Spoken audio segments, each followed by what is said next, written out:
বঙ্গোপসাগরের কোল ঘেঁষে অপরূপ প্রাকৃতিক সৌন্দর্যের সুন্দরবন দেশের দক্ষিণ পশ্চিমাঞ্চলের ম্যানগ্রোভ বন পর্যটকদের অন্যতম আকর্ষণ। এ অঞ্চলের আরেক আকর্ষণ বিশ্ব ঐতিহ্যের ৬০ গম্বুজ মসজিদ। রয়েছে আরও অসংখ্য পুরাকীর্তি সহ নানা দৃষ্টিনন্দন স্থাপনা।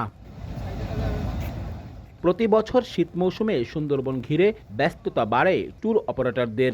সমুদ্র দিয়ে পাড়ি দেওয়ার জন্য নতুন করে সাজে লঞ্চ সহ অন্যান্য নৌযান। করমজল, হারবাড়িয়া, কটকা, কচিখালী, দুবলার চর সহ পর্যটন কেন্দ্রগুলোতে যেতে হয় নদীপথে, যেখানে প্রাকৃতিক অপরূপ সৌন্দর্য উপভোগের পাশাপাশি রয়্যাল বেঙ্গল টাইগার, হরিণ, কুমির, বানর ও পাখিসহ নানা রকম বন্যপ্রাণীতে রোমাঞ্চিত হন পর্যটকরা। সৌভাগ্যবান হলে দেখা পান রয়্যাল বেঙ্গল টাইগারের। বন দেখতে পাচ্ছি, পাশাপাশি নদী, এখানে বিভিন্ন প্রকার উদ্ভিদগুলো রয়েছে, যেখানে অন্যান্য জায়গায় এই সবগুলো নেই। ম্যানগ্রোভের ভিতর দিয়ে গেলে যেটা সৌন্দর্য দেখা যায়, এটা আমি ওয়ার্ল্ডের অনেক জায়গায় গিয়েছি। This is unparalleled. নেচারের কাছে আসার যে আনন্দ এবং এটা যতটা রিফ্রেশিং সেটা কিন্তু আর কোথাও হয় না। অর্ধেক পাউডারে দ্বিগুণ উজ্জ্বলতা। নতুন রিন অ্যাডভান্সড অর্ধেক পাউডারে দ্বিগুণ উজ্জ্বলতা।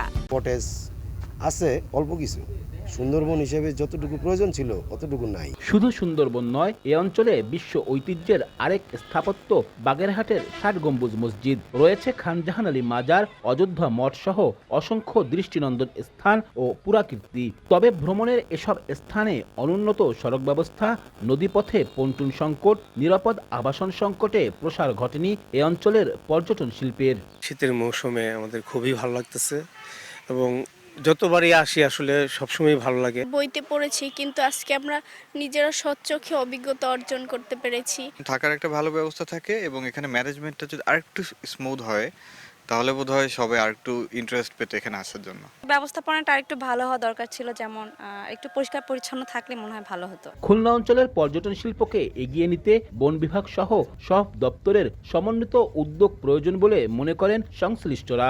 গভর্নমেন্ট যেগুলো আমাদের হেল্প করা উচিত, যেগুলো যে পল্টন বা ওইখানে রেস্কিউ করার জন্যে অ্যাম্বুলেন্স, গভর্নমেন্ট অ্যাম্বুলেন্স, এইগুলো আমাদেরকে এখনো পর্যন্ত পর্যাপ্ত না। সুযোগ সুবিধাগুলো নিয়ে একটু ভাববার প্রয়োজন আছে এবং যথাযথ পরিকল্পনা করার প্রয়োজন আছে। তাহলেই আমাদের যে এখানকার যে আকর্ষণীয় যে স্থানগুলো আছে এবং পুরাকীর্তি সহ অন্যান্য যে প্রাকৃতিক সৌন্দর্য মণ্ডিত স্থানগুলো আছে, সেইখানে আমরা বেশি সংখ্যক টুরিস্টের পদচারণা নিশ্চিত করতে পারবো। বন বিভাগ বলছে, পরিবেশ বান্ধব ইকো ট্যুরিজমের জন্য নেওয়া হয়েছে নানা উদ্যোগ। সমন্বিত উদ্যোগের মাধ্যমে এই প্যাকেজ প্রোগ্রামগুলো যদি আমরা বাস্তবায়ন করতে পারি, তাহলে শুধু সুন্দরবন নয়, সুন্দরবনের পাশে যেই আমাদের সাংস্কৃতিক এবং ঐতিহ্যগত যেই স্থাপনাগুলো আছে, আর্কিওলজিক্যাল যে স্পটগুলো আছে, যে এই স্থানগুলো আছে, এগুলো দেখলে আমরা আমাদের সাংস্কৃতিক, আমাদের ঐতিহ্য, আমাদের ইতিহাসকে আমরা জানতে পারবো। বন বিভাগের তথ্য মতে প্রতি বছর গড়ে ২ লাখেরও বেশি পর্যটক সুন্দরবন ভ্রমণ করেন, যা থেকে রাজস্ব আয় হয় ৪ কোটি টাকারও বেশি।